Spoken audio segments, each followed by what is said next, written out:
Hi everyone, my fellow student and my professor. I'm here tonight to share my views and some lesson that I learned from Rosa Parks, the young lady in the 50s whose names cannot be forgotten in the history of Black America in the United States. And a movement sparks the movement that changed the course of history when she refused to give up her seat uh, in the face of segregation in Greensboro, Durham. So when I read these chapters about Rosa Parks, I learned few lessons from it, and I would like to tonight. I would like to shed some little light into my how it inspires me, and how some changes, some lesson that I learned from Rosa Parks. So Rosa Parks protest and the sit-in Greensboro, Durham provides some powerful lessons on the power of courage, discipline, and power of actions. There's one of the lessons learned is the fact that not-violent action is not passive, as meaning that it is purposeful, strategic, and may involve tremendous personal sacrifice. Um, the act that Rosa Parks performed when she did not give up her seat was silent and courageous.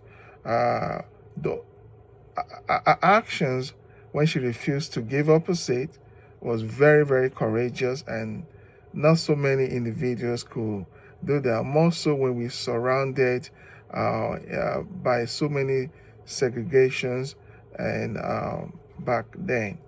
It opposes a wrong system without aggression. So, under the same note,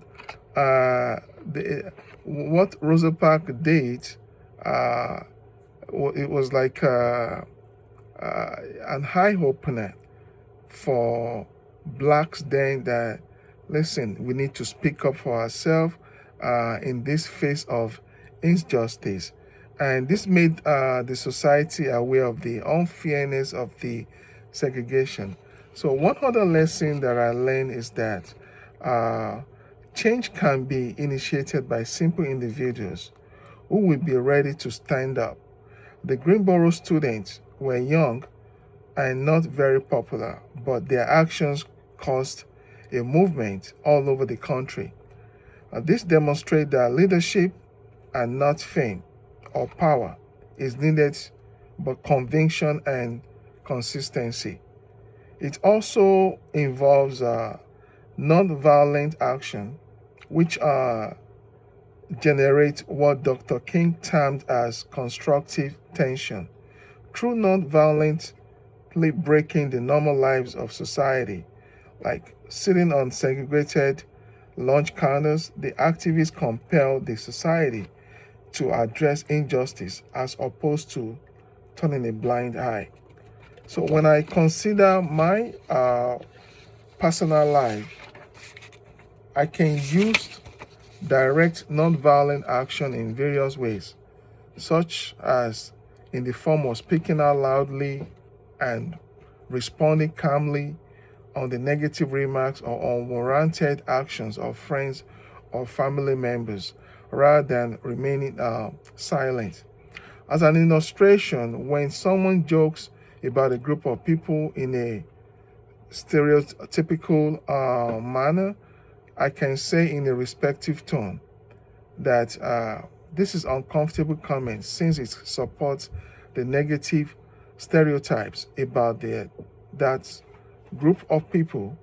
This brings consciousness without confronting the individual. So basically, I could say, like one of the what we read in the past little chapters, where Martin Luther King was talking about not violence, constructive tensions. So meaning there are times we want to pass some messages to the society without causing any havoc, any disruption, but we can do it in a civil manner, in a respective approach. So, non-violence in a school organization context may mean holding a meeting to discuss an issues of unfairness or communication instead of mourning behind one's back. It may come in the form of composing a respectful letter, launching a petition, or organizing a peaceful debate, which will draw attention to a problem facing by the student or any community member. So, nonviolent action in community would be through attending peaceful protest, volunteering in causes that brings equality, or even business and other activities that are in line or in tune with morality and fairness. So, in my summary, the most important lessons that I learned from Rosa Parks are enormous. So I would just share little of them. Like I learned, it's good to be courageous, well prepared, and persistence, and to promote unity wherever we find ourselves.